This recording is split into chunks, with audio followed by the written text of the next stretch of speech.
సమయాన్ని ఇచ్చినటువంటి సోదరులకు వందనాలు తెలియజేస్తూ ఉన్నాం. దేవుడు మనందరినీ దీవించునుగాక. ఆమేన్. హల్లెలూయా. అందరూ బాగున్నారు కదా?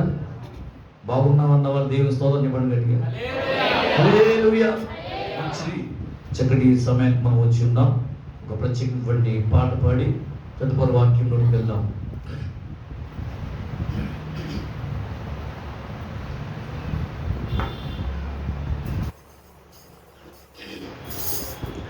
నీ సిలువే నా శరణము, నీ సిలువే నా శరణము, విలువైన రుధిరాన్ని కాచి వెలపోసి నన్ను కొన్నావు, విలువైన రుధిరాన్ని వెలపోసి నన్ను కొన్నావు, ప్రేమ త్యాగం నీవే యేసయ్యా, మహిమా నీకే ఆరోపింతును, నీ సిలువే నా శరణము, నీ సిలువే నా శరణము.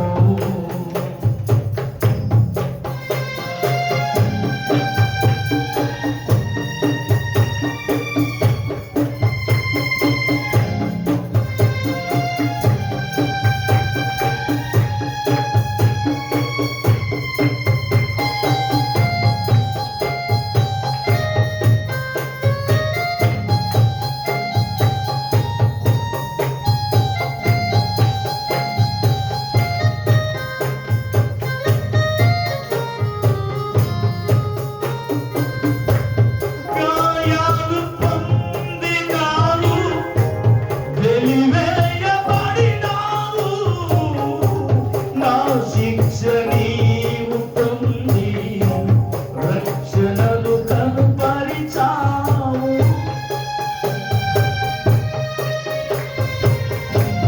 గాయాలు పొందినావు, వెలివేయబడినావు, నా శిక్ష నీవు పొంది రక్షణను కనుపరిచావు, వర్ణింప సౌఖ్యము కాని నీ ప్రేమ పరితు, నీ సిలువ ప్రేమ వార్తను నే పాడి ప్రకటించు, నీ సిలువే నా శరణము, యేసయ్యా, నీ సిలువే నా శరణము.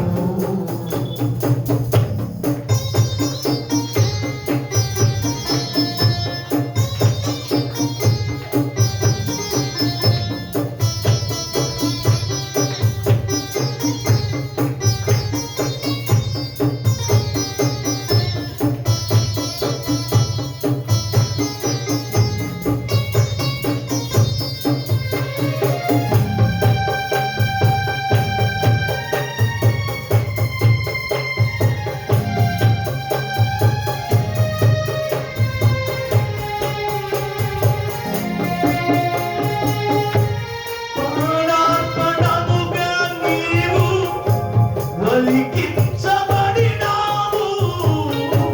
నా శిక్ష నీవు పొంది లేచావు, ప్రాణార్పణముగా నీవు ఒలికించబడినావు, మరణంకు ముల్లు విడచి విజయుండవై లేచావు, వర్ణింప సౌఖ్యము కాని నీ ప్రేమ పరితు, నీ సిలువ ప్రేమ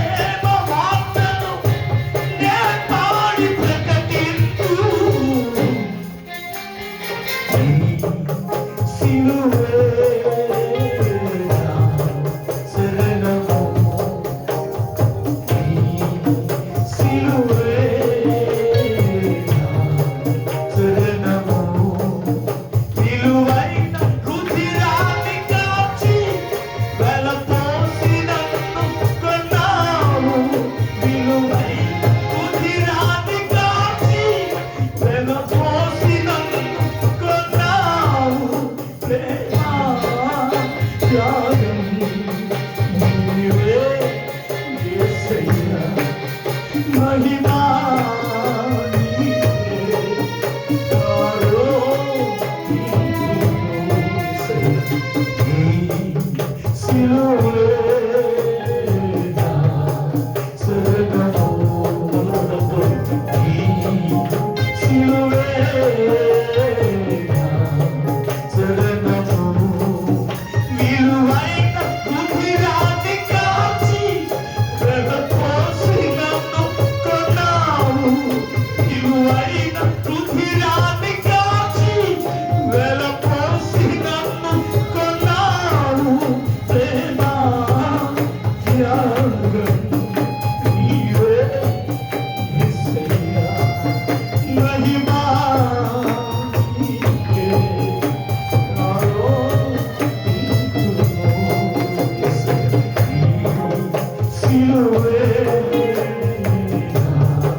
పరలోకం విడిచిపెట్టకూడని భాగ్యం ఎంచుకొనక తను తాను వ్యక్తులుగా చేసుకుని ఈ లోకానికి వచ్చి మన కొరకై నెట్టబడి కొట్టబడి తృణీకరించబడి తన విలువైనటువంటి రక్తాన్ని చిందించి మనం అనుభవించవలసినటువంటి శిక్షను ఆయనే అనుభవించి సిలువుకి ఎక్కవలసిన మనలను ఆయనే సిలువుకి ఎక్కి మనలను విడిపించి మన కొరకు తన విలువైన రక్తాన్ని చిందించి సమాధి చేయబడి మూడో దినాన్ని తిరిగి లేచి ఆరోగ్యం వెళ్ళి మళ్ళా తిరిగి రాబోతున్నానని సెలవిచ్చినటువంటి ప్రభుని మహిమపరుద్దాం, ఆయన స్తుతించుదాం. ఆయన చెప్పిన మాట ప్రకారంగా మన బ్రతుకును సాధించుకుందాం. దేవుడు మనల్ని దీవించునుగాక.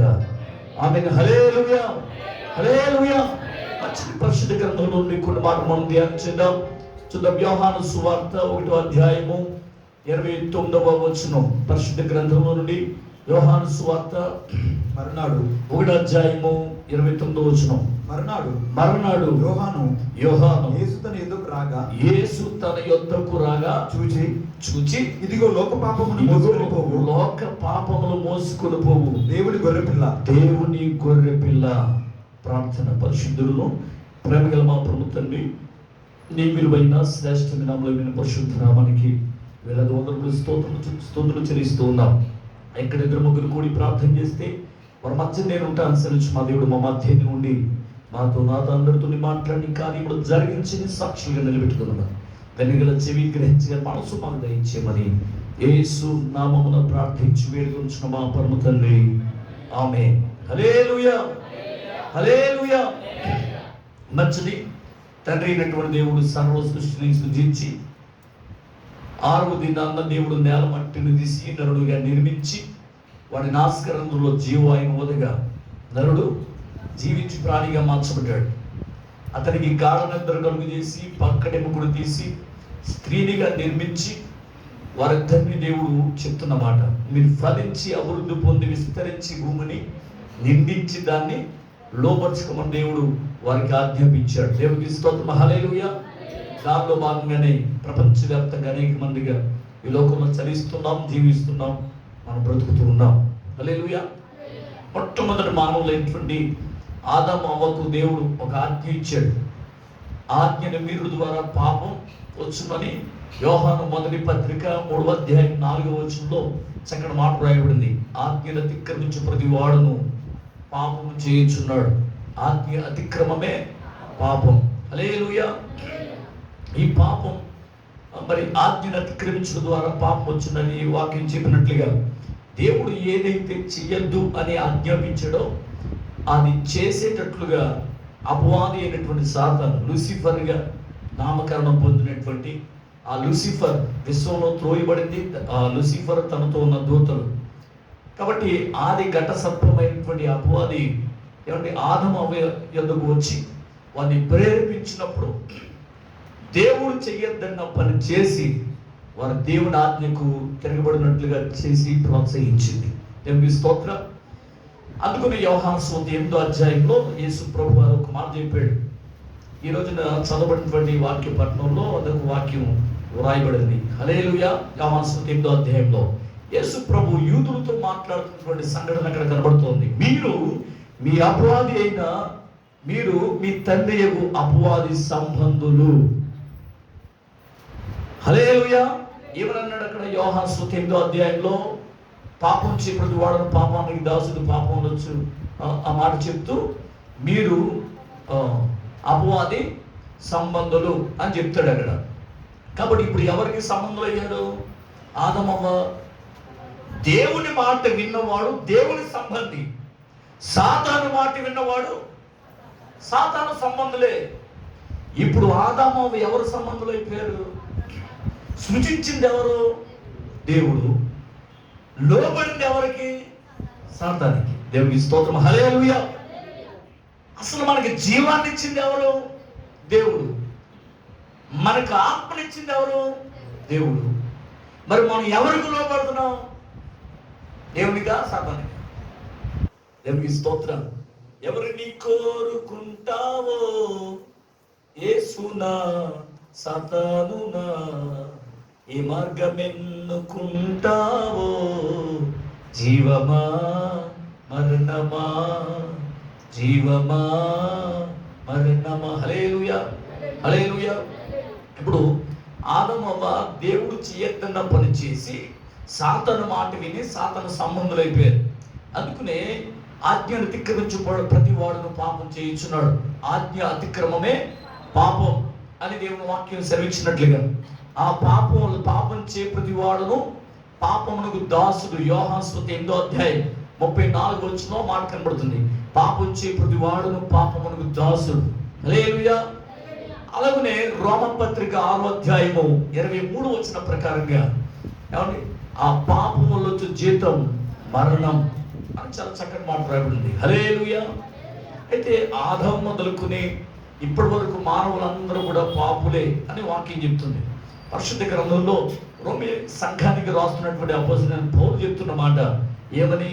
నీతిమంతుడు ఒక్కడును లేడు. అందుకని రోమపత్రిక 3వ అధ్యాయం 11వ వచనంలో రాస్తుంది. 23వ వచనంలో కూడా అందరినూ పాపం చేసి దేవుడు అనుగ్రహించే మహిమను పొందలేకపోతున్నారు. దేవునికి స్తోత్రం, హల్లెలూయా. ఇప్పుడు చూడండి, మానవులందరూ పాపులైపోయారని వాక్యం చెప్తుంది. ఆదాము మొదలుకుని భూమి మీద ఉన్నటువంటి ప్రతి మానవుడు కూడా పాపియే అని వాక్యం చెప్తుంది. ఇప్పుడు ఎవరు సంబంధులు అయిపోయారు?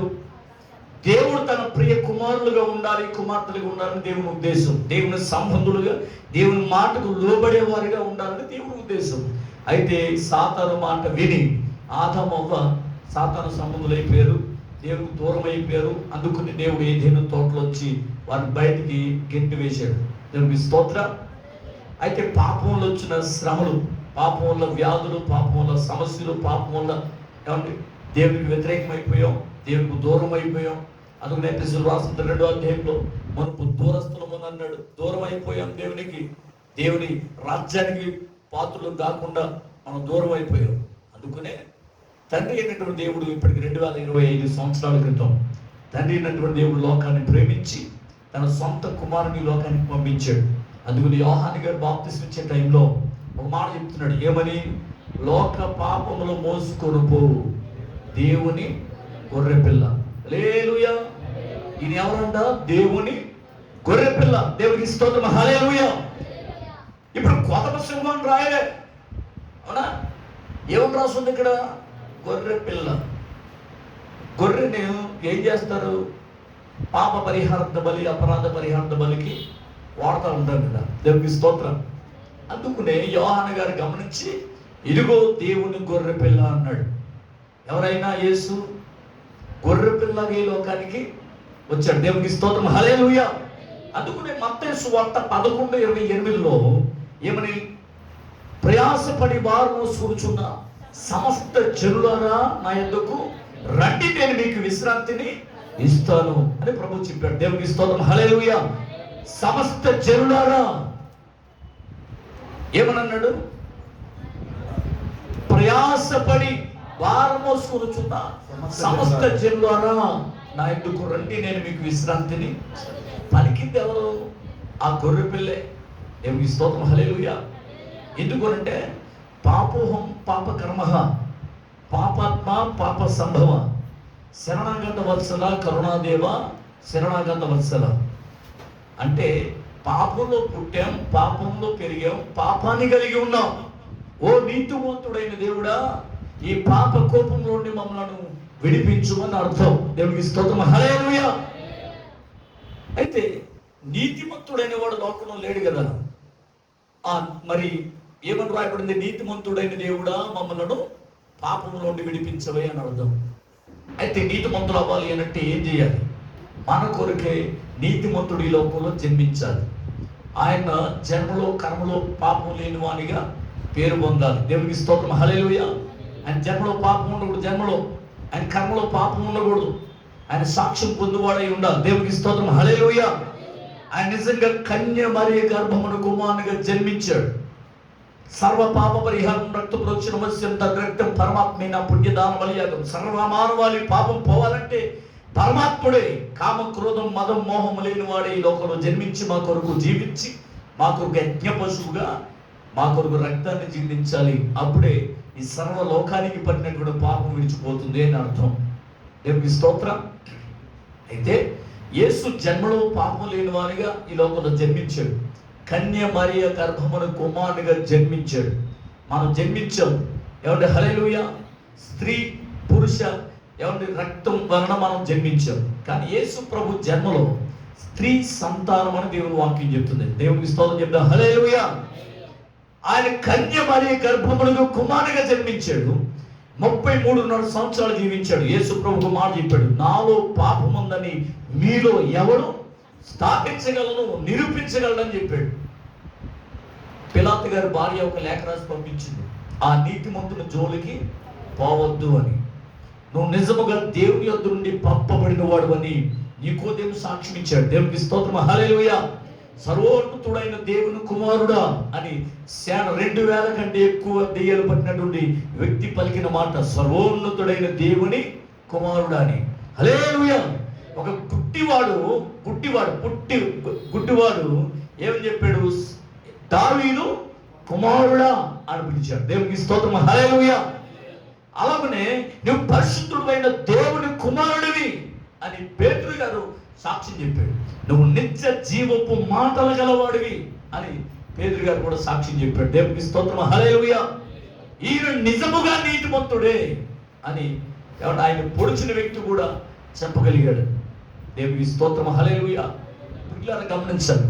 ఇప్పుడు ఈయన జన్మలో కర్మలో పాపం లేని వారిగా తీర్పు పొందాడు.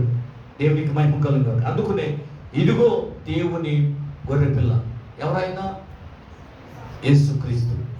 ఎందుకు గొర్రెపిల్లగా వచ్చాడు అంటే మనందరూ పాప బానిసత్వంలోనికి వెళ్ళిపోయాం కాబట్టి మనందరినీ కూడా ఆయన యజ్ఞ పశువుగా బలి అయి ఆ రక్తం వల్ల మనం నీతిమంతులుగా చేయడానికి యేసు ప్రభు ఈ లోకానికి వచ్చాడు. దేవునికి స్తోత్రం. పరిశుద్ధ గ్రంథంలో ఈ రోజు 4వ పాఠంలో ఏమండి ఆదికాండం 22వ అధ్యాయంలో మనం చదువుకుంటే అది కూడా ఒక భాగం. అలాగే సమూయేలు గ్రంథం 22వ అధ్యాయం కూడా ఒక భాగం. దాంట్లో సమూయేలు గ్రంథంలో దావీదు సౌలు చేతిలోంచి పారిపోయినప్పుడు కట్టినటువంటి పాట గురించి రాయబడింది. దేవునికి స్తోత్రం, హల్లెలూయా. కాబట్టి సాతాను ప్రజల్ని జల్లిట్లో వేసే దినాలు కదా. దేవునికి స్తోత్రం. ఆయన మనల్ని పట్టించుకోకపోతే మన బ్రతికేమో బాల. దావీదుని దేవుడు పట్టించుకున్నాడు కాబట్టి సౌలు హతమార్చబడ్డాడు, దావీదు సింహాసనం ఎక్కాడు. దేవునికి స్తోత్రం, హల్లెలూయా. అలాగే పరిశుద్ధ గ్రంథంలో 8వ వచనం చదవండి. ఆదికాండం 22వ అధ్యాయం 8వ వచనం. అబ్రహాము నా కుమారుడా, దేవుడే దహన బలికి గొర్రె పిల్లను చూచుకొనును చెప్పాను. దేవునికి స్తోత్రం, హల్లెలూయా. ఇక్కడ అబ్రహాముతో దేవుడు మాట్లాడుతున్నాడు. అబ్రహాముతో దేవుడు అంటున్నాడు, అబ్రహామా నువ్వు ఒక్కగానొక్క కుమారుని నాకు బలి ఇచ్చేయి అని అన్నాడు. దేవునికి స్తోత్రం. ఏమండి శారాకి 90 సంవత్సరాలు, ఈయనకేమో 100 సంవత్సరాలు. పిల్లలు లేరు. లేక పుట్టిన సంతానం ఎవరు? ఇస్సాకు. దేవునికి స్తోత్రం, హల్లెలూయా. దేవుడు చేసే కార్యాలు అద్భుతమైనవి. సారాయిగా ఉన్నటువంటి సారాయిని సారాగా మార్చాడు. దేవునికి స్తోత్రం, హల్లెలూయా. దేవుడు ఎప్పుడో చెప్పాడు 12వ అధ్యాయంలో, నీ యొక్క వంశాన్ని నేను ఆశీర్వదిస్తాను, ఆకాశ నక్షత్రాలంతా విస్తారమైన సంతానం నేను నీకు ఇస్తాను, ఇశ్రాయేలులో ఎంత సంతానం నేను నీకు ఇస్తాను, నీ సంతానాన్ని ఉత్తరమునకు దక్షిణమునకు పడమటకు తూర్పుకి వ్యాపింపజేస్తాను దేవుడు వాగ్దానం చేశాడు. దేవునికి స్తోత్రం. వాగ్దానం చేసినప్పుడు నమ్మదగిన వాడు కాబట్టి ఆయన ఇచ్చిన వాగ్దానాన్ని బట్టి తన ప్రాంతాన్ని, తన దేశాన్ని, తన వ్యాపారాన్ని విడిచిపెట్టి బయలుదేరిపోయాడు. దేవునికి స్తోత్రం, హల్లెలూయా.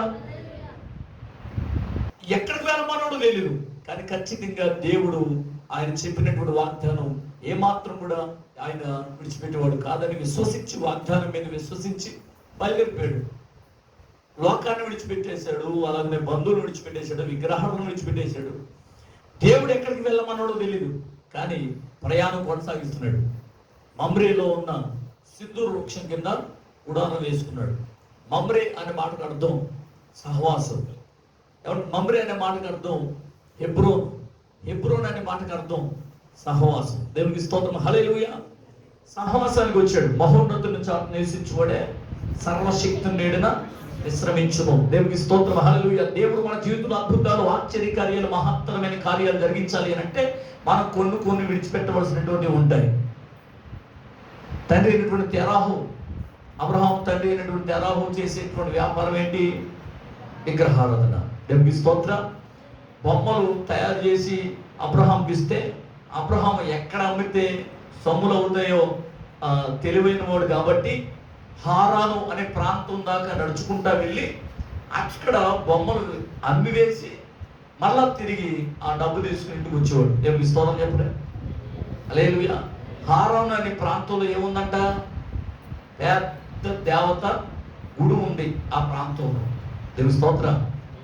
ఒక మాట చెప్పిన, ఇప్పుడు బొమ్మలు రకరకాల బొమ్మలు తయారు చేసి అమ్మితే ఈ రోడ్లో పెడితే ఎవడన్నా కొంటాడా? కొను. ఎక్కడ పెట్టాలి?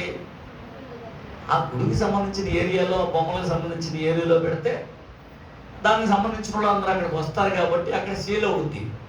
అబ్రహాం గారికి అంత తెలివి ఉంది కాబట్టి తండ్రి గారు బొమ్మలు తయారు చేస్తుంటే ఈయన తట్లో పెట్టుకుని నడుచుకుంటా వెళ్ళి అక్కడ వ్యాపారం చేసి వచ్చేవాడు. దేవునికి స్తోత్రం, హల్లెలూయా. కానీ ఒక రాత్రి ఆ బొమ్మలన్నీ ఉండగా నిద్రపోతూ ఉన్నటువంటి సమయంలో అబ్రహాంతో దేవుడు మాట్లాడుతున్నాడు. అబ్రహాం అని అన్నాడు. ఆశ్చర్యపోతున్నాడు. బొమ్మలు ఏమైనా మాట్లాడుతున్నాయా ఏంటి? కొంప తీశాడు. దేవునికి స్తోత్రం చెప్పలే. ఈయనకి తెలివితేటలు కలిగినాడు కదా అబ్రహాం. ఈయన ఊహల్లో ఉన్నటువంటి బొమ్మలు చేసి అమ్మేస్తే ఆ పిచ్చోళ్ళు కాబట్టి ఏ బొమ్మలు పడతా ఆ బొమ్మలు కొనేసేవారు జనం. కానీ ఆ బొమ్మల్లో జీవం లేదని అబ్రహాంకి తెలుసు, తన తండ్రి అయిన తెరాహుకి తెలుసు. దేవునికి స్తోత్రం. కానీ మాట్లాడే బొమ్మలు కాదు ఇవి అని చెప్పి బొమ్మల వైపు చూస్తున్నాడు. దేవుడు అన్నాడు, అబ్బాయి బయటికి రా అన్నాడు. బయటకు వచ్చాడు. దేవునికి స్తోత్రం. ఒకవేళ ఇంట్లో ఉండగా మాట్లాడితే బొమ్మలే మాట్లాడి అందుడేమో. నేను స్తోత్రం చెప్పరే. దున్నపోతు ఈనింద్ర అంటే దోనగట్టే అనే రకాలు. దేవుని స్తోత్రం చెప్పరే. వీళ్ళలా గమనించాలి. ఇంట్లో కాకుండా బయటికి రమ్మన్నాడు. వచ్చాడు బయటికి. ఆకాశం వైపు చూడు, ఏం కనపడుతున్నాయి అన్నాడు. ఏం కనపడుతున్నాయి? నక్షత్రాలు. భూమి మీద చూడు, ఏం కనపడుతుంది? ఇసుక. ఇసుక ఎంత, ఆకాశ నక్షత్రాలు అంత సంతానం నేను ఇవ్వబోతున్నాడు. నేను చూపించే దేశానికి వచ్చాయి. ఈ ఉద్యోగం వదిలేయి, ఈ బంధువులు స్నేహితులు అందరూ వదిలిపెట్టాను. ఎందుకు వదిలిపెట్టుకున్నాడు? నిన్ను ఆటంకపరిచే ప్రతి దాన్ని కూడా విడిచిపెట్టమని దేవుని ఆజ్ఞ. దేవుని స్తోత్రం చెప్పండి. హల్లెలూయా. పరిపూర్ణంగా దేవుళ్ళలోనికి నువ్వు మార్చబడాలి. నీకు ఎదురొచ్చినటువంటి ప్రతి ఆటంకం తొలగించబడి నువ్వు ముందుకు సాగాలి అంటే నువ్వు విడిచిపెట్టవలసినటువంటి అలవాట్లు కొన్ని ఉన్నాయి. దాన్ని విడిచిపెట్టినప్పుడే దేవుడు నీ జీవితంలో మేలు చేస్తాడు. దేవునికి స్తోత్రం. ఇప్పుడు ఎక్కడికి వచ్చాడు? సహవాసంలోకి వచ్చాడు. సహవాసం అంటే ఏంటి? సంఘం. దేవుని స్తోత్రం చెప్పరే. హల్లెలూయా. సంఘ జీవితంలోకి వచ్చాడు. అంతకుముందు లోక జీవితం, పాప జీవితం, హల్లెలూయా, విగ్రహాలను కలిగిన జీవితం. ఇప్పుడు ఎక్కడికి వచ్చేసాడు? సంఘ జీవితంలోకి వచ్చేసాడు. దేవునికి స్తోత్రం. బహున్నతను చాటు నివసించుబడే సర్వశక్తుని నీడన విశ్రమించును. దేవునికి స్తోత్రం. బెతెస్దా కోనేలో మొట్టమొదటి ఎవడు దిగుతాడో వాడు ఎట్టి వ్యాధి గలవాడైనా స్వస్థత పొందునన్నట్లుగా సహవాసపు నీడలోనికి వచ్చేసాడు. హల్లెలూయా. వస్తానన్న విపుడు రాకమానడు, తెస్తానన్న బహుమానం తేకమానడు. హల్లెలూయా. ఆశను ఎదురు చూస్తున్నాడు విశ్వాసంతో. రానే వచ్చాడు దేవుడు. ఒక్కడిగా కనబడి, ఇద్దరుగా కనబడి, ముగ్గురుగా ప్రత్యక్షమే వచ్చారు. చక్కగా ఇద్దరు కనబడి మొత్తం మీద వాళ్ళ ముగ్గురికి ఆతిథ్యం ఇచ్చారు. వాళ్ళు చక్కటి మాట చెప్పారు. మరలా మీదికి సంవత్సరానికి ఆ శారా కౌగిట్లో కుమారుడు ఉంటాడని చెప్పారు. దేవుని స్తోత్రం. అప్పటికే శారా గారికి నవ్వు వచ్చిందంట. ఎవరికి? ప్రతి ఓడి తోడు చెప్పి వెళ్ళిపోతూ ఉంటారు. దేవుని స్తోత్రం. ఇంకేముంది ఇచ్చేస్తాడు, మీకు ఇంకేముంది ఇచ్చేస్తాడు అంటారు. ఏం జరగలే, గాలి దీపం అనుకుందేమో ఇది. దేవుని స్తోత్రం. హల్లెలూయా. అందరూ మనసు ఒకలాగా ఉంటుందా? ఉండదు కదా. రెండు వైర్లు కలిస్తేనే కదా కరెంటు బలి వెలిగేది. దేవుని స్తోత్రం చెప్పరే. విశ్వాసం ఇద్దరిలో ఉండాలా వద్దా? శారా ఎక్కడుంది అని అడిగాడు. ఆవిడ కూడా ఇంకెందుకు? అప్పుడు ఆయన ఇచ్చిన సమాధానం గుడారంలో ఉంది. దేవుని స్తోత్రం చెప్పరే. ఎక్కడుంటే దేవుడు దర్శిస్తాడు చెప్పాలి. గుడారం. గుడారం అంటే ఏంటి? మందిరం. దేవుని స్తోత్రం చెప్పరే. యెహోవా మందిరావరణములో ఎన్నెన్నో మేలు కలవు. హల్లెలూయా. ఆయన మందిరం యొక్క సమృద్ధి చేత వారిని సంతృప్తిపరుస్తానంటాడు. హల్లెలూయా. శిలోహు కోనేరు, ఎండిపోయిన కోనేరులో వాళ్ళు ప్రార్థన చేస్తే నా ఆయన విశ్వాసం చువాని కడుపు నుండి జీవజల నదులు పాలన బిగ్గరగా ఆయన ప్రకటించినప్పుడు, హల్లెలూయా, హల్లెలూయా, దేని గురించి ప్రకటించాడంటే పరిశుద్ధాత్మ గురించి. కాబట్టి ఎండిన భూమి మీద ప్రవాహ జలం కొమ్మరించేవాడు. దేవునికి స్తోత్రం. హల్లెలూయా. ఖచ్చితంగా ఆయన చెప్తున్నాడు, నీ సంతతి మీద నా ఆత్మను కుమ్మరిస్తాను. కాబట్టి ఎక్కడుంది అని అడిగినప్పుడు గుడారంలో ఉందని చెప్పాడు. గుడారంలో ఉంది కాబట్టి మీ తిరిగి సంవత్సరానికి ఆమె కౌగిట్లో కుమారుడు ఉంటాడు. దేవునికి స్తోత్రం చెప్పండి. సహవాసపు నీడలో, దేవుని మందిరంలో, దేవుని సంఘంలో మనం ఉంటే ఖచ్చితంగా ఎన్ని శ్రమలు, ఎన్ని సమస్యలు, ఎన్ని ఇబ్బందులు, ఎన్ని ఆటంకాలు, ఎన్ని అవరోధాలు వచ్చినా ఖచ్చితంగా నువ్వు నిలబడిన వ్యక్తి అయితే, సంఘంలో నాటబడిన వ్యక్తి అయితే ఖచ్చితంగా చేస్తానన్నటువంటి మేలు చేయకమానుడు, ఇస్తానన్న బహుమానం ఇవ్వకమానుడు. దేవుని స్తోత్రం చెప్పలే. హల్లెలూయా. ఎన్ని బ్రొక్కుకున్నారు, లేక లేక దేవుడు ఏమిచ్చాడు? కుమారుని ఇచ్చాడు. దేవుని స్తోత్రం చెప్పండి. ఎంత ఆసక్తి కలిగి దేవుని వెంబడించాడు అనుకుంటున్నారు ఇప్పటి వరకు. ఆ కుర్రోడిని ఇచ్చిన తర్వాత మంత్రి మానేశాడు. పేద రావట్లే అబ్రహం గారు. అసలు 4వ వారం లేదు, 5వ వారం లేదు, ఫస్ట్ వారం రానే. దేవుని స్తోత్రం చెప్పలే. ఇంకా సంస్కారార్థం లేదు, గుడ్ ఫ్రైడే లేదు, ఈస్టర్ ఏంటో తెలీదు. దేవునికి స్తోత్రం. వాడెక్కేదాకా వాడ మల్లన్న, వాడ దిగాక వాడపోడి మల్లన్న, నీళ్ళంటే వనవాళ్ళని చూసాను. తెప్పకి వెళ్ళినాక తెప్ప తగలేసే రకాలు ఎంతమంది లేదు లోకంలో. నమ్మ కదమ్మా. మళ్ళా సరే వాక్యం నేను దేవుని స్తోత్రం చెప్పరే. కాబట్టి నేను చేసేదాకా దేవుని విడిచిపెట్టాం. దేవుని స్తోత్రం. హల్లెలూయా. ఎంత గొప్ప పాటలు పాడతాం తెలుసా? నీ ఉంటే నాకు చాలు యేసయ్యా, నీ వెంటే నేను ఉంటానేసయ్యా. తెలుగు స్తోత్రం చెప్పండి. హల్లెలూయా. పంటి క్రైస్తవులు అంట కొంతమంది. ఏ క్రైస్తవులు? గట్టిగా ఊతంగా నేలకేసి కొట్టామనుకోండి, పైకి వెళ్ళి 1, 2, 3, 4, 5, 6, 7, 8, 9, 10, 11, 12 అప్పుడు వస్తుంది. ఎక్కడికే 12 అంకులు ఎక్కేటాక మళ్ళీ కిందకు వచ్చి మళ్ళీ తగిలి మళ్ళీ 12 అంకులు మళ్ళా వస్తుంది. అంటే ఏంటి దాని అర్థం? సంవత్సరానికి ఒకసారి వస్తాం ప్రార్థనకి. దేవుని స్తోత్రం చెప్పరే. 12 నెలలు ఉన్నాయా? అది దేవునికి స్తోత్రం. హల్లెలూయా. పంతి క్రైస్తవులు మళ్ళా తోపుడు క్రైస్తవులు అంట. ఇంటికాడ ఎల్లరా బాబు చర్చికి టైం అయిపోయింది, ఎల్లరా బాబు టైం అయిపోయిందానంటే ఊరికి ఇక్కడ తినేస్తున్నారా బాబు, చంపేస్తున్నారా, వాళ్ళ పనులకి వెళ్ళిపోదాం చర్చికి అని చెప్పి వచ్చేవాడు కొంతమంది. దేవునికి స్తోత్రం చెప్పరే. ఇక్కడ ఉంటే ఎగరమోత అన్న టైప్లో ఉంది. దేవునికి స్తోత్రం చెప్పరే.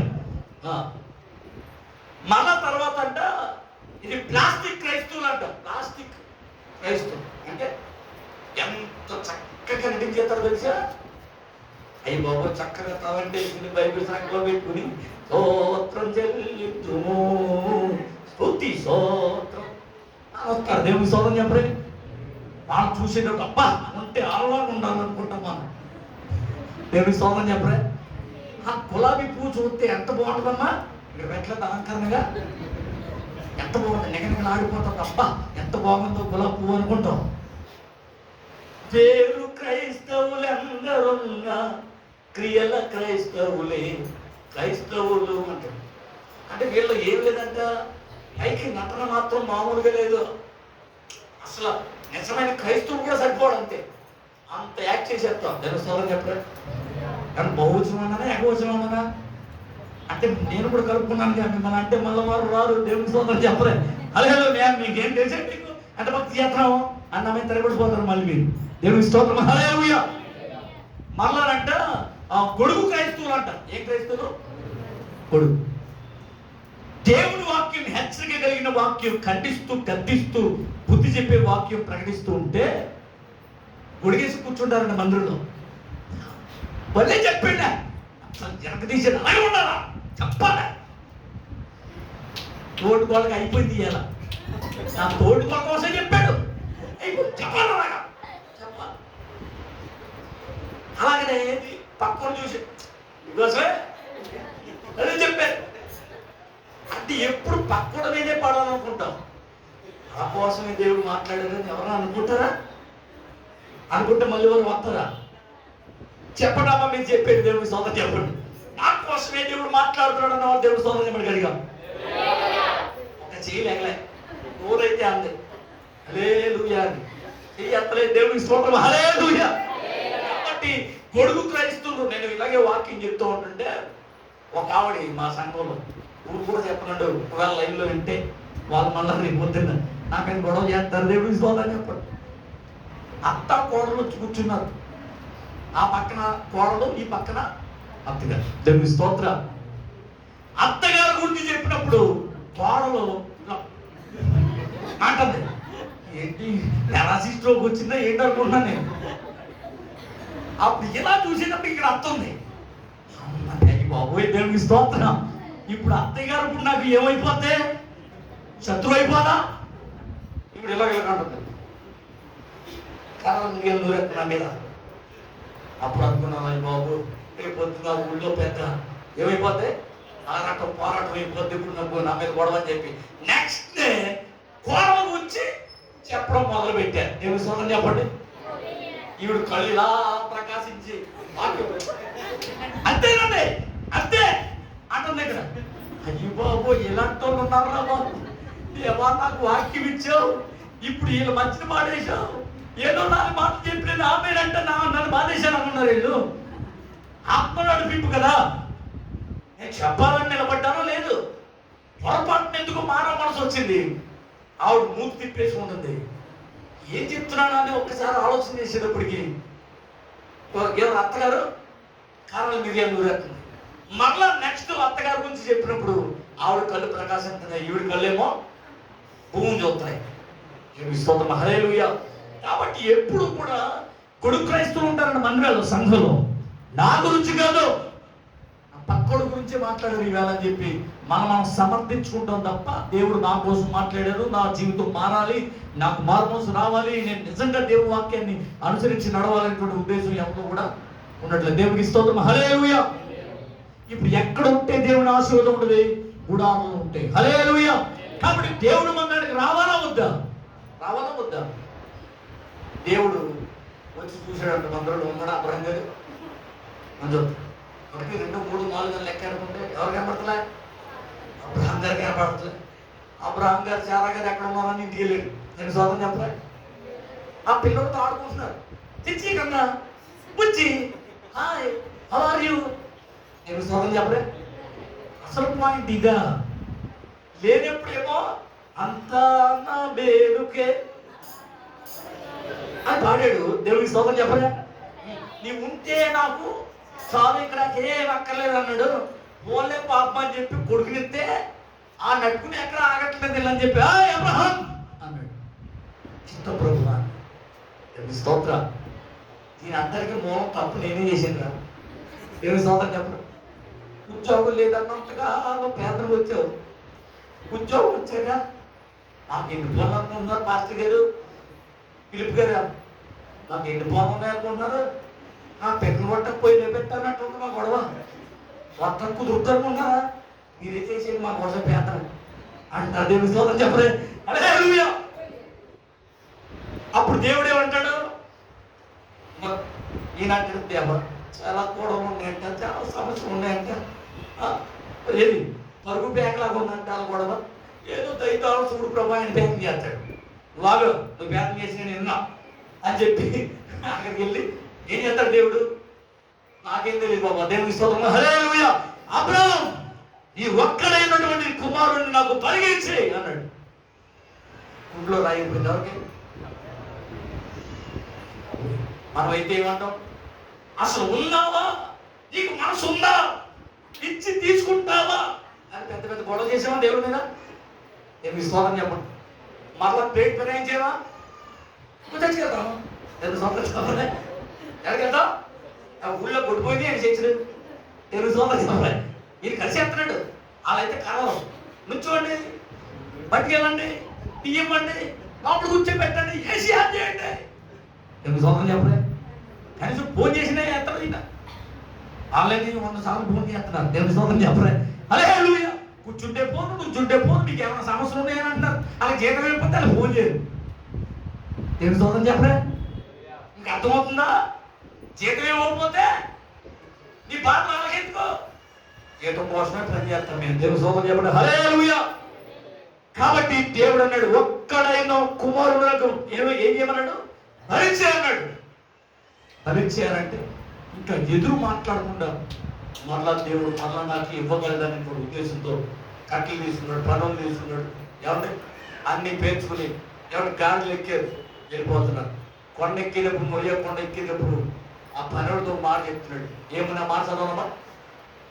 పనుడితో మీరు గాడితో ఇక్కడనే ఉండు, ఇక్కడే ఉండండి, నేను ఈ చిన్నవాడును, నేను ఈ చిన్నవాడు. అక్కడికి వెళ్ళి దేవుడికి మొక్కి మరలా మీ ఎదురు వచ్చేదామని, మరలా మీ దగ్గరికి వస్తామని చెప్పి దేవుడికి స్తోత్రం చెప్పండి, హల్లెలూయా. అయిపోయింది. లాస్ట్ వచ్చేస్తున్నా. దేవుడికి స్తోత్రం చెప్పండి, హల్లెలూయా. ఏమన్నాడు? మరలా వస్తాము అన్నాడా? వస్తాను అన్నాడా? వచ్చేది అన్నాడా?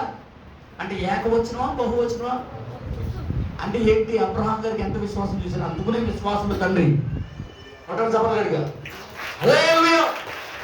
మరలా నా కుమారుడిని మరలా ఇవ్వగలడు, మరలా నా కుమారుని నాకు ఇవ్వగలడనేటువంటి విశ్వాసం ఆయనకు ఉంది. మరలా తిరిగి నా కుమారుని బ్రతికించగల సమర్థుడు. దేవునికి స్తోత్రం, హల్లెలూయా. అలాంటి విశ్వాసంతోనే బయలుదేరాడు. ఇచ్చినవాడు ఏమాత్రం మర్చేవాడు కాడని విశ్వాసంతో తన కుమారుడు తీసుకుని కట్టెలు తీసుకుని వెళ్తున్నాడు. ఆ చిన్నపిల్లడు అన్నాడు, నాన్న కట్టెలు ఉన్నాయి, అగ్గి ఉంది, బలి ఇవ్వడానికి బలి పశువు ఏంది అని అడిగాడు. ఏమి స్తోత్రం.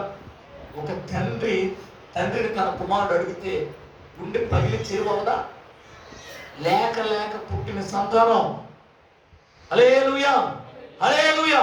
ఒక్కడైన కుమారుడు ఆ కుమారుడు మాట్లాడిన మాటకు అబ్రహాము గుండె పగిలి చెరువైంది. అయినా నా దేవుడు కావాలన్నాడు, నా దేవునికి మించింది ఈ లోకంలో ఏది లేదనేటువంటి ప్రగాఢమైన నమ్మకంతో కుమారుని కూడా బలి ఇవ్వడానికి ముందుకు వెళ్ళిపోయాడు. దేవునికి స్తోత్రం. హల్లెలూయా. యెహోవా ఈరే, యెహోవా ఈరే అంటే ఏంటి? ఆయనే చూసుకుంటాడు. బలిని సిద్ధం చేసుకున్నవాడు ఆయన ఉన్నాడు. దేవునికి స్తోత్రం. అందుకనే ఏమన్నాడు ఆ మాట? చదువు మాట. అబ్రాహాము నా కుమారుడా, నా కుమారుడా, దేవుడే దహన బలికి, దేవుడే దహన బలికి గొర్రె పిల్లను చూచుకున్నాను, గొర్రె పిల్లను చూచుకున్నాం. దేవునికి స్తోత్రం చెప్పండి. హల్లెలూయా. చూసారా, ఇప్పుడు ప్రజలందరూ త్రోవ తప్పి చెడిపోయారనే ఉద్దేశంతో దేవుడు బలిని కోరుకున్నాడు. దేవునికి స్తోత్రం చెప్పండి. అందరూ పాపం చేసి దేవుడు అనుగ్రహించే మహిమను పొందలేకపోతున్నారు కాబట్టి దేవుడు బలి కావాలన్నాడు. బలిస్తేనే కానీ మీ మీద ఉన్న కోపం చల్లారదు, మీ మీద ఉన్న పాపం పరిహరించబడదు. కాబట్టి బలి కావాలని దేవుడు కోరుకున్నాడు ఆ కాలంలో. అందుకనే బలి ఇవ్వాలని దేవుడు కోరుకుంటే అబ్రహాం ఇవ్వడానికి కూడా వెనుదిరగలేదు. అంటే సరెండర్ అయిపోయలేదు దేవునికి. అదే కావాలి దేవునికి. దేవునికి స్తోత్రం. హల్లెలూయా. సాతాను సంబంధాలుగా ఉన్నావా? దేవుని సంబంధాలుగా మారిపోయావా? మనం ఎవరికి సరెండర్ ఇవ్వాలి? నీవు నా సొత్తని పేరు పెట్టి నన్ను పిలిచిన తండ్రి స్తోత్రం, ప్రత్యేక పరచి కృప చేత నన్ను పిలిచిన తండ్రి స్తోత్రం, స్తోత్రము స్తోత్రము స్తోత్రము స్తోత్రము. ఆరాధన ఆరాధన ఆరాధన ఆరాధన. ఓ హల్లెలూయా, ఓ హల్లెలూయా, నీ స్తోత్రాల పని చేసేదం. ఓ హల్లెలూయా, ఓ హల్లెలూయా, నీ స్తోత్రాల పని చేసేదం. హల్లెలూయా, హల్లెలూయా. కాబట్టి ప్రత్యేకపరుచుకున్నాడు దేవుడు. ఆయన సొత్తైన జనాంగంగా ఉండాలనేటువంటి ఉద్దేశం. దేవుడికి దూరమైన వారిని మళ్ళా ఆయన దగ్గరగా చేర్చుకోవడం కోసం దేవుడు కోరుతున్నాడు. దేవునికి స్తోత్రం. అబ్రహాము దేవునికి సొత్తు అయిపోయాడు. దేవునికి స్తోత్రం చెప్పండి. హల్లెలూయా. అందుకునే ఇస్సాకుకు బదులుగా దేవుడే దహన బలిని సిద్ధం చేసుకున్నాడు. దేవునికి స్తోత్రం చెప్పలే. హల్లెలూయా.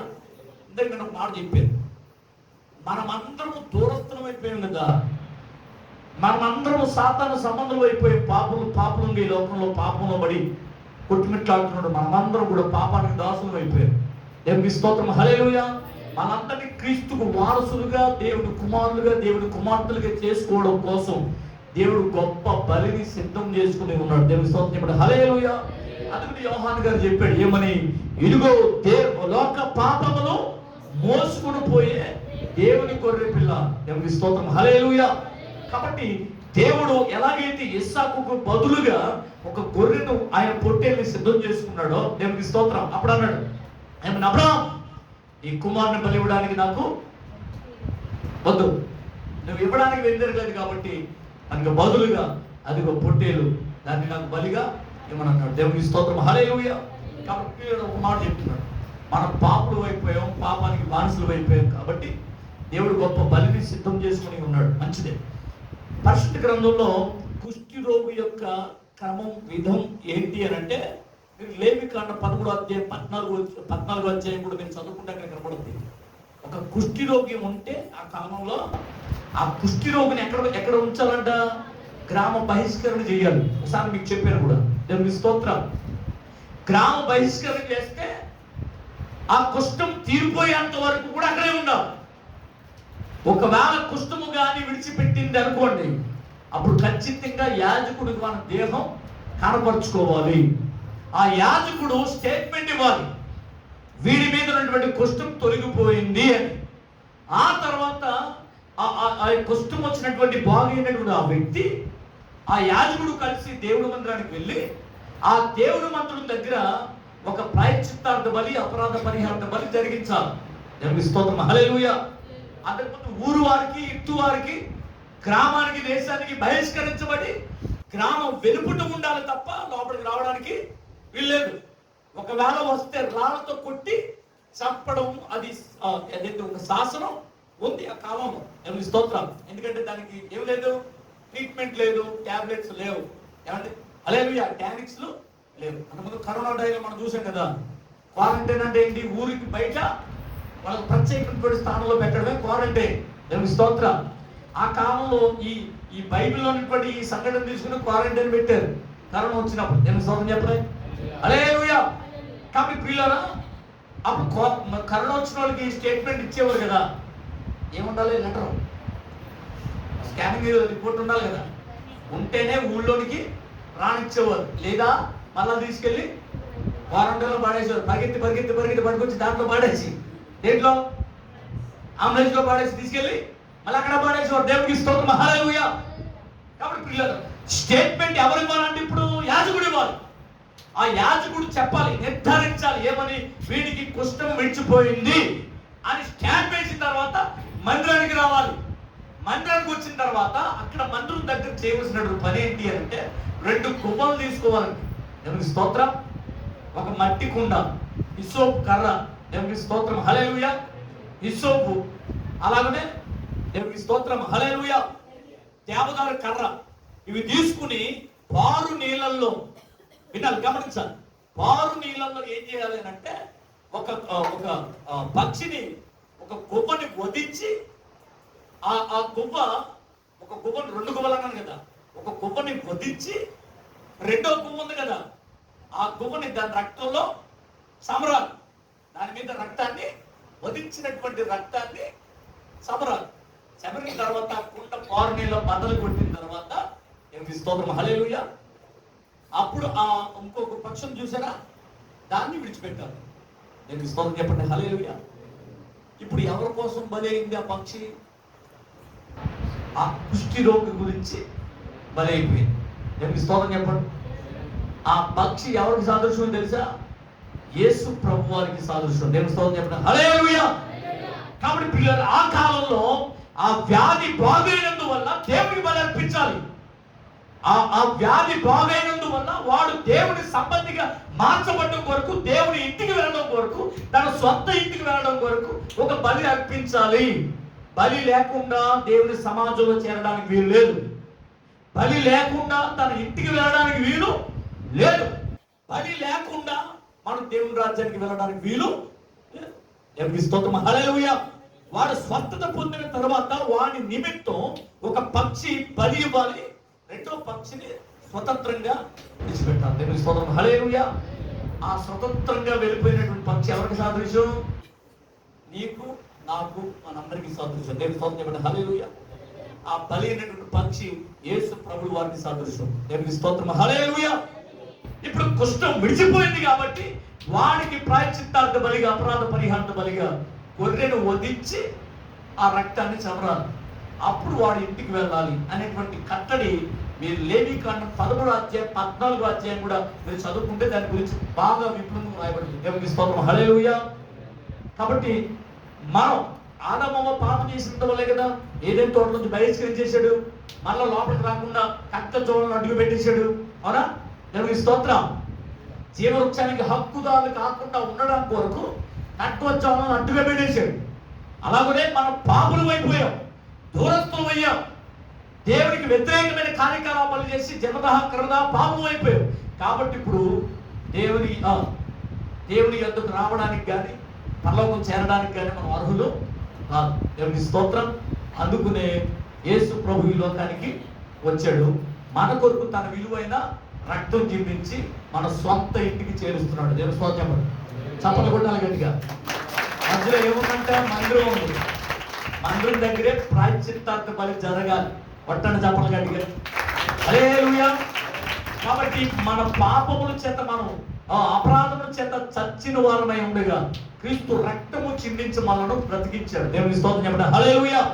అందుకని పేతురు రాసిన పత్రిక పాఠ్య భాగంలో అదే మాట ఉంది. పేతురు రాసిన పత్రిక 1వ అధ్యాయము 18వ వచనం ఉంది. మీ పిత్ర పారంపర్యమైన మీ వ్యర్థ ప్రవర్తన విడిచిపెట్టినట్లుగా వెండి బంగారం వంటి చేయ వస్తువుల చేత మీరు విమోచించబడలేదు, ఆ మూల్యమును నిష్కలంకమునకు గొర్రె పిల్ల వంటి క్రీస్తు రక్తము చేత మీరు విమోచించబడ్డారు. దేవునికి స్తోత్రం, హల్లెలూయా. ఈ గొర్రె పిల్ల వంటి క్రీస్తు రక్తము చేత మీరు విమోచించబడ్డారు అన్నాడు. దేవుని స్తోత్రం. యేసు తన విలువైన రక్తాన్ని మన కొరకు చెల్లించాడు. కాబట్టి నేను జన్మతః పాపినని గ్రహించి మారు మనసు పొంది ప్రతి వాడు పాప క్షమాపణ నిమిత్తమై నమ్మి పాలు నీళ్ళలో బాప్తిజం పొందిన వారైతే వారు స్వతంత్రులే గాని పాపానికి దాసులు కాదని వాక్యం చెప్తుంది. హల్లెలూయా, హల్లెలూయా. పిల్లలు గమనించాలి. పరిశుద్ధ గ్రంథంలో ఒక మాట రాబడింది. ఆది కాండము 42వ అధ్యాయము. త్వరగా నేను ముగిస్తున్నాను. ఆది కాండము 42వ అధ్యాయము 21వ వచనం చదువుతాను. అప్పుడు వారు నిశ్చయముగా మన సహోదరుని ఎడల మనము చేసిన అపరాధములకు శిక్ష పొందుచున్నాము. హల్లెలూయా, హల్లెలూయా. యేసు ప్రభు మన కొరకు రక్తం చిందించడానికి వచ్చాడు. అవునా? దేవుని స్తోత్రం. ఆయన మన కొరకు రక్తం చిందించడానికి వచ్చాడు. మన కొరకు ప్రాణత్యాగం చేయడానికి వచ్చాడు. కానీ మనం ఏం చేస్తున్నాం? దేవుని స్తోత్రం. మనం ఏం చేస్తున్నాం? యేసు ప్రభుకు సాధ్యపోయి నన్ను అప్పగించువాడు చేయి నాతో కూడా ఈ బలం మీద ఉంది అని అన్నాడు. నేనా ప్రభువా? నేనా అలవాటు ప్రకారం అందరూ అడుగుతున్నారు కాబట్టి ఈయన కూడా అడిగాడు. నీవన్నట్టే అని అన్నాడు. అప్పుడైనా తన పాపాన్ని ఒప్పుకుని కన్నీళ్లు కాచి దేవుని దగ్గర క్షమాపణ వేడుకోవాలా లేదా? వేడుకోలే. అలవాటు ప్రకారంగా పాపాన్ని ఒప్పుకుంటున్నారే కానీ పాపం మాత్రం విడిచిపెట్టట్లే. పాపం మానని కళ్ళు, పాపం మానని కాళ్ళు, పాపం మానని తలంపులు. దేవునికి స్తోత్రం. హల్లెలూయా. వీడు రొట్టె పట్టుకుని వెళ్ళిపోయాడంట యేసును అప్పగించడానికి. దేవునికి స్తోత్రం. హల్లెలూయా, హల్లెలూయా. ఆ కాలంలో బలి అర్పించినప్పుడు గొర్రెని తీసుకొస్తే ఆ 2 చేతులు దాని మీద ఆపాదించాలంట. అప్పుడు ఆ గొర్రెని ఏం చేయాలి?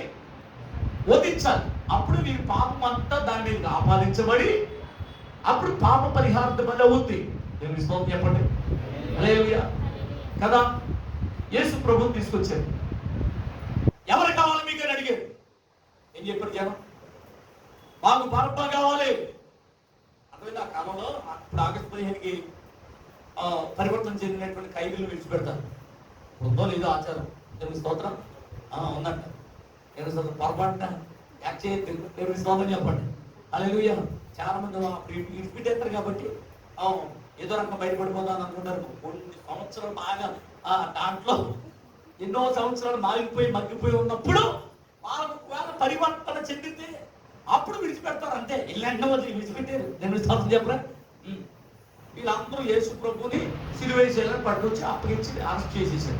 యేసు ప్రభు జీవితంలో జరిగిన నేరం ఎవరి జీవితంలో కూడా జరగదు. అన్యాయం. నేను చెప్పరా? గురువారం అర్ధరాత్రిని అరెస్ట్ చేశారు. అవునా? తర్వాత వాదోపవాదాలు అయిపోయింది. అర్ధరాత్రిని ఎవరైనా అరెస్ట్ చేస్తారా? సరే చేశారు అనుకోండి. ఎఫ్ఐఆర్ ఫైల్ చేస్తారా? చేయరు. కస్టడీకి తీసుకుంటారు. అంతే. దేవునికి స్తోత్రం. హల్లెలూయా. కాబట్టి బాగా గమనించాలి. ఒకవేళ ఎఫ్ఐఆర్ రాస్తే 24 గంటల్లో కోర్టుకి సబ్మిట్ చేయాలి. మన దగ్గర ఉంచకూడదు. ఉంచారంటే పోలీసుల మీద కేసు. దేవుని స్తోత్రం చెప్పండి. అర్థమైందా? అందుకనే అరెస్ట్ చేసి ఈ జైలు నుంచి ఆ స్టేషన్ నుంచి ఆ స్టేషన్ 10 రోజులు తిప్పేదాకా ఇవి మొత్తం వచ్చిపోతాయి ఎవరికైనా. ఎందుకంటే వచ్చి మా ఊడు ఉండాలి అరెస్ట్ చేసి తీసుకొచ్చారు. ఏమమ్మా ఎక్కడికైనా తీసుకురాలా? ఎక్కడ ఉన్నాడు అంటారు కదా. ఈరోజు మొత్తం హైదరాబాద్ అంతా తిప్పేస్తారు. వచ్చిపోయిన తర్వాత అప్పుడు కేసు కట్టేసి ఎఫ్ఐఆర్ రాసేసి కోర్టుకు పంపేస్తారు. అంతే. నేను సొంత చెప్పాలి. 24 గంటలు కోర్టుకి సబ్మిట్ చేయాలి. కానీ యేసు ప్రభువుని అరెస్ట్ చేసిన వెంటనే వాదోపవాదాలు అయిపోయింది. హేరోదు దగ్గర కూడా పంపించారు. దేవునికి స్తోత్రం. హల్లెలూయా. మరలా ఉదయం 9 గంటలకల్లా అమలు అయిపోయింది. 9 గంటలకల్లా సిలువేశారండి. శిక్ష అమలు అయిపోయింది. ఎన్ని శిక్షలు అయితే ధర్మశాస్త్ర గ్రంథంలో ఉన్నాయో అన్ని శిక్షలు ఆయన మీద ఆపాదించినట్లుగా ఆ కాలంలో ఇచ్చేశారు. దేవునికి స్తోత్రం. హల్లెలూయా. రోమ ప్రభుత్వం ఆ కాలంలో దీనికి నాకు పాలు మమ్మల్ని ఎవరి శిక్ష కలిగించాడు మహానుభావుడు. ఎవడు? పిలాతు గారు. దేవుని స్తోత్రం చెప్పండి. గాఢంగా మీరు ఏమనుకోకండి. దేవుని స్తోత్రం చెప్పండి. హల్లెలూయా. పిల్లారా వినండి.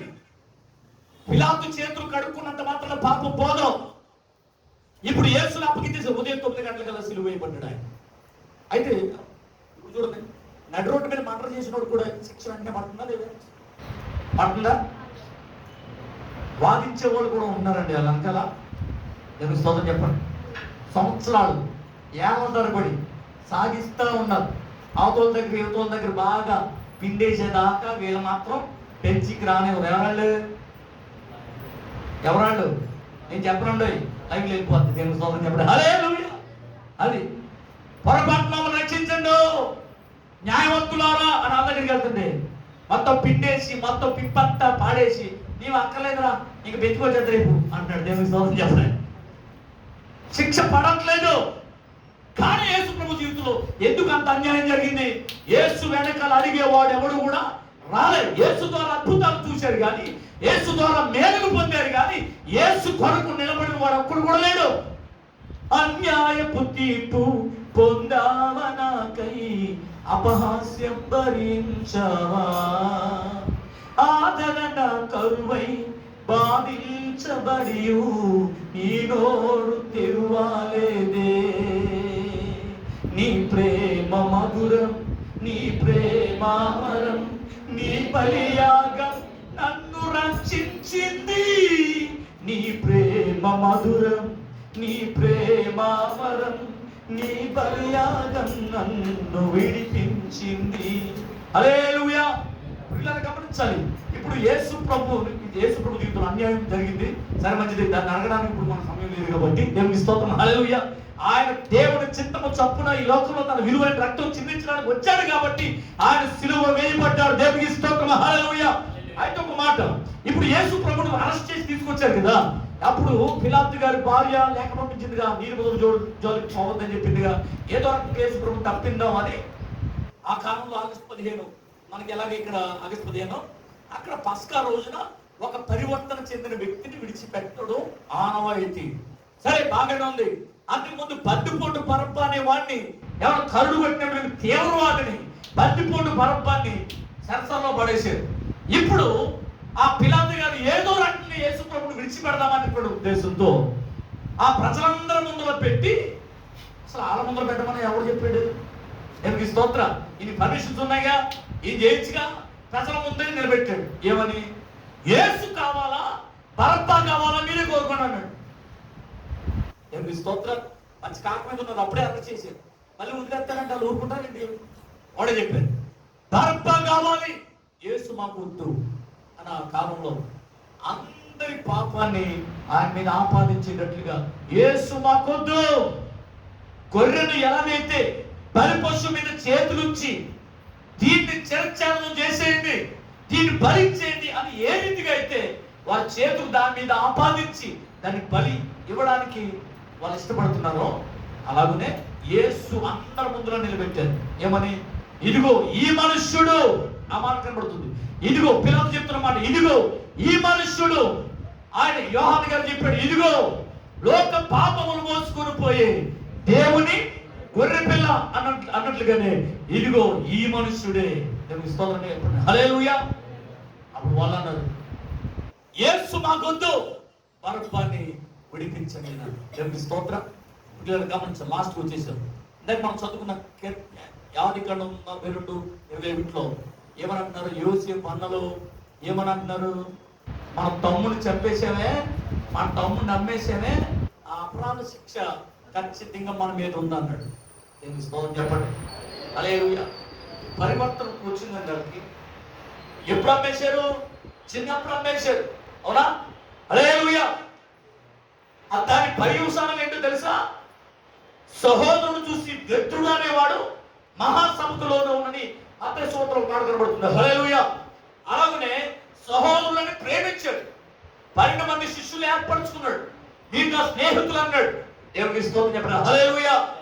ఎంతగానో ఇష్టపడ్డాడు. అందరికంటే ఎక్కువగా యోధాన్ని ప్రేమించాడు. నేను స్తోత్రం చెప్పలే. ఎవరిని నమ్మలే. ఎవరు నమ్మాడు? యోధాన్ని నమ్మాడు. నమ్మాడు కాబట్టి ఆడి చేతికి తాళాలు ఇచ్చాడు. ఎవరికి? యోధా గారి చేతిలో తాళాలు పెట్టాడు. ఆ డబ్బు చేతి ఎవరికి ఇచ్చాడు? యోధా గారి చేతిలో పెట్టాడు. చాలా అనుకుని అంత ప్రేమ చూపినటువంటి యోధా యేసుని అప్పగిస్తే నాకు ఇంకేమో వస్తుందని అనుకున్నాడు. రొట్టె పట్టుకుని వెళ్ళిపోయి ప్రధాన యాజకుడి దగ్గరికి వెళ్ళి యేసుని అమ్మేసుకున్నాడు. స్తోత్రం. హల్లెలూయా. అమ్మేసుకున్న తర్వాత ఆ డబ్బుతో ఏమైనా సంపాదించుకోగలిగేదా? సుఖ సౌఖ్యాలతో బ్రతకగలిగాడా? ఆస్తులు ఐశ్వర్యాలు సంపాదించుకోగలిగాడా? సహోదరుని అప్పగించినందువల్ల, అమ్మినందువల్ల ద్వాస శిక్ష, అపరాధ శిక్ష మన మీద ఉంది కాబట్టి వెంటనే విడిచిపెట్టి పరిగెత్తుకుని వెళ్ళి ఊరు పెట్టుకుని చచ్చిపోయాడు. ఇప్పుడు యోసేపు అన్నలు అదే మాట మాట్లాడు, సహోదరుని అమ్మి వేశాం కదా, అతని ఎడల మనం కీడు తలపెట్టాం కదా, అతని చంపాలని ఉద్దేశించాం కదా, అపరాధ శిక్ష మన మీద ఘోరంగా ఉంది, ఖచ్చితంగా దాని పర్యవసానం మరణ శిక్ష, ఖచ్చితంగా దాని పర్యవసానం మనం అనుభవించబోతున్నాం అని రూబేను చెప్తున్నాడు అక్కడ వారితో. దేవుని స్తోత్రం, హల్లెలూయా. కానీ మన దేవుడు జాలి కలిగిన వాడు, కొట్టన చెప్పగలిగా, హల్లెలూయా హల్లెలూయా.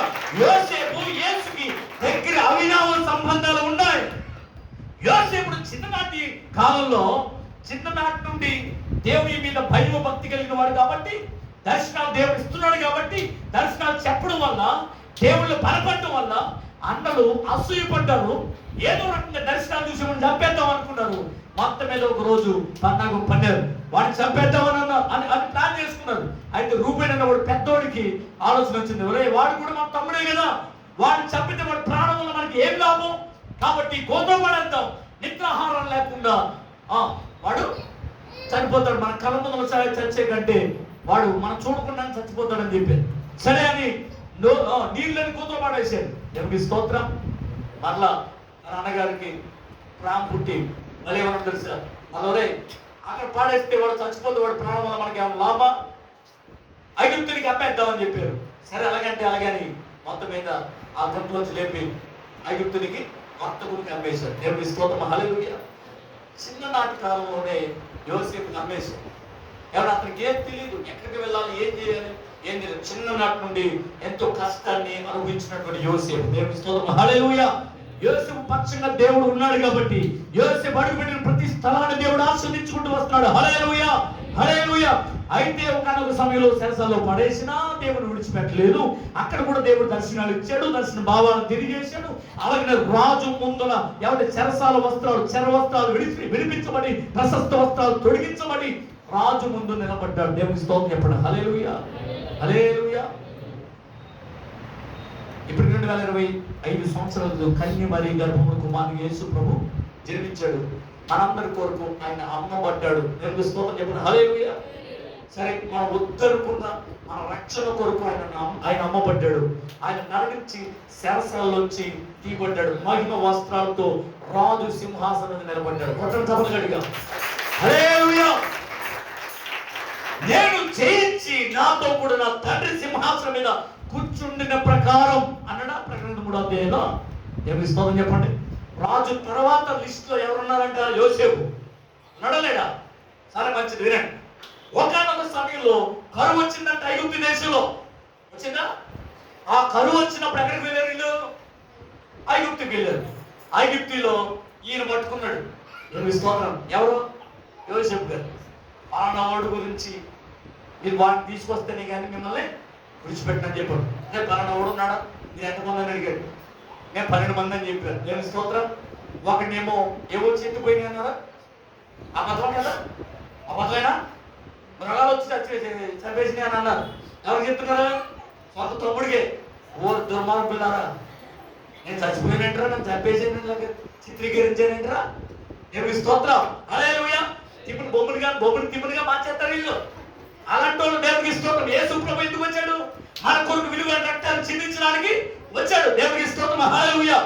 శిలువ మరణ పునరుద్ధానాల గురించి ఉన్నది ఉన్నట్టుగానే ప్రకటించాలా?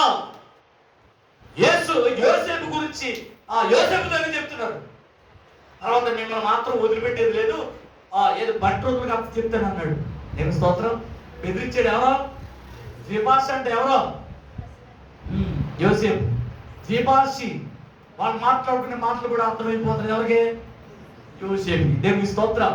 మనం ఏమనుకుంటున్నామో, మన తలంపులు ఏంటో, మన ఆలోచన ఏంటో అన్ని ఎరిగిన వాడు దేవుడు. దేవుని స్తోత్రం చెప్పండి. రాణి వస్త్రాలతో ఉన్నాడు. అప్పుడు చూసిన వస్త్రాలు వేరు, అప్పుడు యోసేపు జీవితం వేరు. ఇప్పుడు రాకుమారులా గెలిగిపోతున్నాడు. దేవుని స్తోత్రం చెప్పండి. సొగసైన స్వరూపమైన లేకున్నది, అధికాంక్షణీయుడైన యేసు మోము వలుకుతే పడిన గొర్రె పిల్లవైనవై మౌనిగా చిత్రహింస నొందెను. వెలివేయబడిన వాడాయను యేసునాథుడు, నిన్ను కోరి చేరిన మరణం తానొందెను. అలువారి సిలువ బహుఘోరమైనది, విలువ గురుదిరం ఇలపై చిమ్మెని.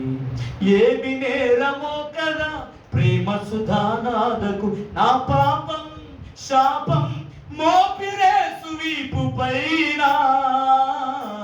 కలువారి సిలువ బహుఘోరమైనది, విలువ గురుదిరం ఇలపై చిమ్మెని. హల్లెలూయా. అప్పుడు చూసిన రూపురేఖలు వేరు, ఇప్పుడు రాకుమారులాగా వెళ్ళిపోతున్నాడు. ఎవరో యోసేపు. అందుకని గుర్తుపట్టలేకపోయారు ఎవరినే, వీడు మాత్రముడే అని గుర్తుపట్టలేకపోయారు. ఇప్పుడు బాధపడుతున్నారు. యేసుని అప్పగించినందువల్ల ఘోరమైన శిక్ష మనం అనుభవించవలసిందే. యేసుని అప్పగించినందువల్ల ఘోరమైన శిక్ష మనం అనుభవించవలసిందే. యేసు ప్రభు శిలువలో మాట చెప్పాడు, తండ్రి వీరేమి చేయించున్నారు, వీరెరుగురు కనుక దయతో వీరిని క్షమించమన్నాడు. దేవుని స్తోత్రం చెప్పండి. హల్లెలూయా. యోసేపు గారు కూడా క్షమించేశాడా లేదా? క్షమించేశాడు. దేవుని స్తోత్రం చెప్పండి.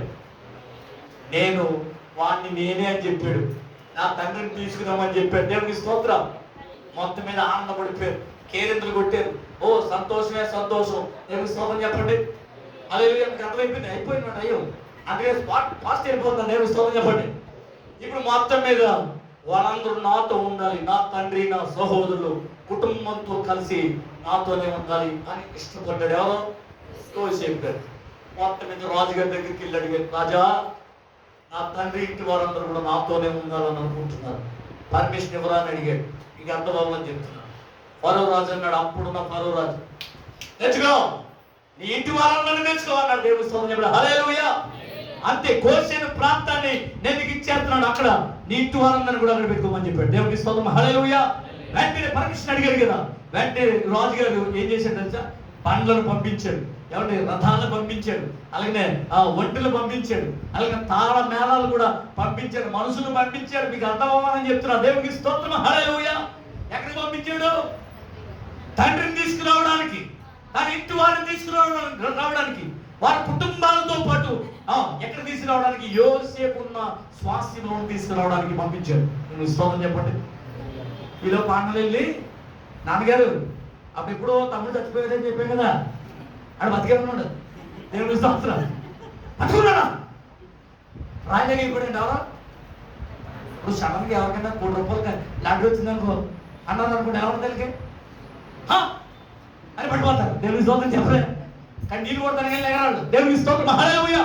అలాగనే ఈ పాపం నా చిన్న కుమారుడు చనిపోయాడు బాధతో ఉన్నాడు, చాలా సంవత్సరాల నుంచి ఆశతో. కానీ చచ్చిపోయాడు, మరలా బ్రతుకున్నాడు అని అంటే ఎంత ఆనందం.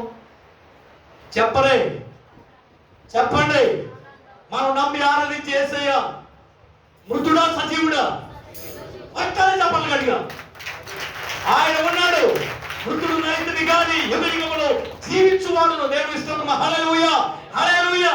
ఆయన మరణించి సమాధి చేయబడి 3వ దినాన తిరిగి లేచాడు. ఈ వార్త అద్భుతమైంది. దేవుని స్తోత్రం.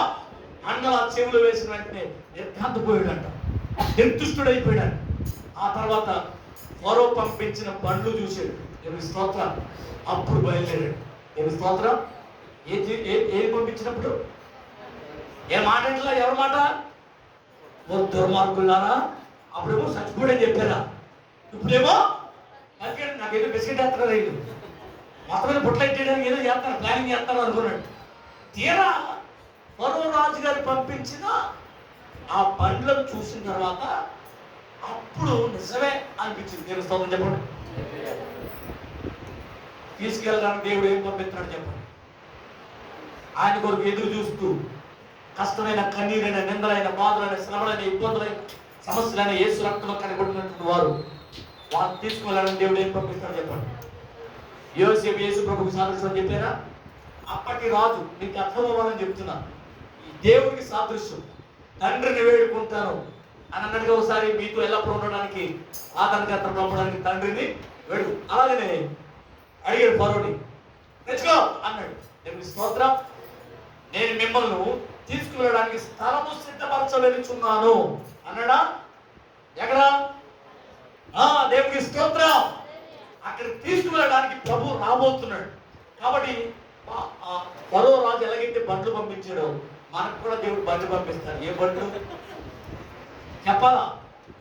మహిమ మేఘం అండి, పట్టాల చప్పట్లు గడిగా మహిమ మేఘాన్ని పంపిస్తాడు ఆయనతో ఉండడానికి, ఆయనతో సదాకాలం ఆయనతో కలిసి జీవించడానికి. కొట్టాలి చప్పట్లు గడిగా వేరండి. ఇప్పుడు మొత్తం మీద వస్తూ ఏమంటే అక్కడ మీరు చూస్తే కనుక లాస్ట్గా ఒక మాట చెప్పి ముగించేస్తాం. ఆయన వచ్చి బయర్షెబ దేవునికి స్తోత్రం. బయర్షెబకు వస్తాడు. ఎవరు? ఆ బండ్లెక్కి బయర్షెబకు వచ్చిన తర్వాత ఆమె అసలు నిజమా కాదా దేవుడిని అడిగి తెలుసుకుంటారు అని చెప్పి అబ్రహాం యాకోబు 7 ప్రత్యక్షతలు ఉన్నాయమ్మా. అలా వచ్చినసారి నేను చెప్తాను. 7 ప్రత్యక్షతలు అతని జీవితంలో దేవుణ్ణి చూశాడు 7 సార్లు. దేవునికి స్తోత్రం. దేవుడితో మాట్లాడాడు 7 సార్లు. ఆ 7 సార్లు లాస్ట్ టైం ఎక్కడంటే బయర్షెబకు వచ్చిన తర్వాత అక్కడ ఆపి అక్కడ బలి అర్పించాడు దేవునికి. దేవునికి స్తోత్రం. బలి అర్పించిన తర్వాత దేవుడు ప్రత్యక్షమై యాకోబుతో మాట్లాడు, యాకోబు నేను నీతో వస్తాను, ఐగుప్తుకి నేను నీతో వస్తాను, నిన్ను అక్కడ కనపరుస్తాను, నేను నిన్ను ఆస్వాదిస్తాను, నీ సంతానాన్ని కనపరుస్తాను, విస్తరింపజేస్తాను, మళ్ళా తిరిగి వస్తాను అన్నాడు. దేవునికి స్తోత్రం. హల్లెలూయా. ఫస్ట్ ఎలాగైతే చెప్పాడో 28వ అధ్యాయంలో అలాగనే లాస్ట్ లో కూడా ఈ యాకోబుతో చెప్పి ఐగుప్తుకి దేవుడు నడిపించాడు. దేవునికి స్తోత్రం చెప్పండి. హల్లెలూయా. ఐగుప్తు దేశంలో రాజు సంకుల్లో నిలబెట్టాడు ఎవరిని? యాకోబుని. అప్పుడు పిల్లలు గమనించాలి, మనం కూడా నేడు రేపు రాబోతున్నాడు. ఆయన రక్తంలో కడగబడి నమ్మి విశ్వాసం నుంచి మారుమనసు పొంది ఆయన మన కొరకు రాబోతున్నాడు నిరీక్షణతో ఉన్నట్లయితే కనుక ఖచ్చితంగా ఆయన రాజ్యానికి తీసుకెళ్తాడు. అంటే కృపదేవుడు మనకి ఇవ్వాలని కోరుకుందాం. దేవుడు వాక్యం దీవించునుగాక. ఆమేన్. అందరూ కూడా ప్రార్థన చేద్దాం. మనం కూడా కన్ను మూసుకుందాం. హల్లెలూయా. స్తోత్రం. హల్లెలూయా. హృదయపూర్వకంగా మనపూర్వకంగా అందరూ కూడా ప్రార్థనలో ఎగిపించుదాం. స్తోత్రం. ఇదిగో లోక పాపములు మోసుకొని పోయే దేవుని గొర్రె పిల్ల మన కొరకై యజ్ఞ పశువుగా బలి అవడానికి యేసు ప్రభు ఈ లోకానికి వచ్చాడు. మీరు పిత్ర పారంపర్యమైన కూడా మీ వ్యర్థ ప్రవర్తన విడిచిపెట్టినట్లుగా వెండి బంగారం నుండి చేయి వస్తువుల చేత మీరు విమోచించబడలేదు. అమూల్యమును నిష్కలంకమునకు గొర్రె పిల్ల వంటి క్రీస్తు రక్తము చేత మీరు విమోచించబడ్డారు. దేవుడే బలి ఒకటి సిద్ధం చేసుకున్నను అని వాక్యం సెలవించినట్లుగా మన అపవాది సంబంధం అవడం దేవుడికి ఇష్టం లేదు. మన లోకస్తులతో కలిసిపోవడం దేవుడికి ఇష్టం లేదు. మన పాప ప్రాయశ్చిత్తార్థ బలి అర్పించడం కొరకు యేసు తన విలువైన రక్తాన్ని చిందించాడు. పిల్లరా, ఆయన రక్తంలో కడగబడిన వ్యక్తువైతే నీ కొరకు ఆయన ఒక వాహనాన్ని దేవుడు సిద్ధం చేయబోతున్నాడు. నిత్యం ఆయనతో ఉండడానికి, నిత్యం ఆయన స్వాస్థ్యంలోనే ఉండడానికి, తండ్రి కుడిపార్శ్వమున నువ్వు ఉండడానికి దేవుడు నీ కొరకై ఆయన వాహనాన్ని సిద్ధపరుస్తున్నాడు. మహిమ వాహనాన్ని, మేఘన వాహనం ఎక్కి నీ కొరకు రాబోతున్నాడు. విశ్వాసంతో ప్రభువుని స్తుతించుదాం. ఒకవేళ పాపంలో లోకంలో శాపం అనగరబోతున్నావేమో, నువ్వు పాపానికి బానిసమైపోయావేమో, సాతాను సంబంధిగా ఉన్నావేమో, ప్రభు నీతో మాట్లాడుతున్నాడు. ఇకనైనా ఆయన రక్తంలో కనబడిన వ్యక్తివైతే ఖచ్చితంగా నీ కొరకు ఆయన రక్తం చిందించాడు కాబట్టి ఆయన రక్తంలో కనబడిన వ్యక్తివైతే నువ్వు ఆయన కుమార్తెగా మార్చబడతావు. తన ఎందరూ అంగీకరించిన వారందరూ దేవుని కుమారులు అవడానికి ఆయన అధికారం ఇచ్చాడని యోహాను సువార్త 1:12 వ్రాయబడినట్లుగా ఆయన సంబంధులుగా మార్చబడతాం. యోహాను సువార్త 8:5 మీరు మీ అపవాది సంబంధులు, వాడు ఆది నుండి అబద్ధమాడువాడు, వాడిలో సత్యమే లేదు అని యేసు ప్రభు యూదులతో మాట్లాడుతున్నాడు. ప్రియులారా గమనించండి, ప్రభువుని వేడుకుందాం. ఆ సత్యవేద గ్రంథ సారాంశాన్ని మనం అనుభవించుదాం, పాటించుదాం. హల్లెలూయా. స్తోత్రం. యేసు రక్తము యేసు రక్తము అమూల్యమైన రక్తము నిష్కలంకమైన